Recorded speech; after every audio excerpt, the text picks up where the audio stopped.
Please subscribe and you can download this code from description below. Sure, I can provide you with an informative tutorial on how to compute the standard deviation of a normal distribution using both standard C and Python libraries.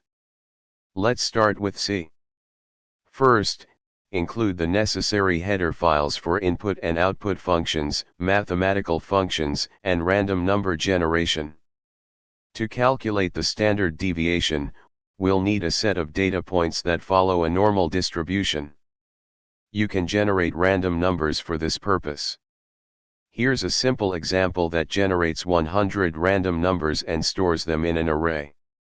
In this code, we use the rand function to generate random numbers between 0 and rand_max, and then scale them to a range of -1, 1, to approximate a standard normal distribution. We calculate the mean and standard deviation based on these data points. Compile the C program using a C compiler like GCC. Run the program. This will output the standard deviation of the generated data. Python provides a convenient library called NumPy that simplifies the calculation of standard deviation. You can also use the built-in random module to generate random numbers.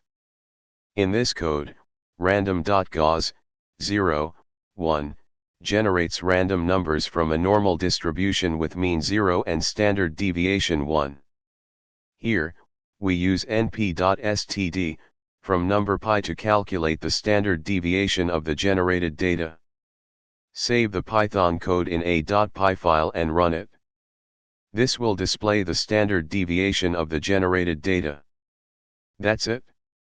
You now have a tutorial on how to compute the standard deviation of a normal distribution using both standard C and Python libraries. ChatGPT.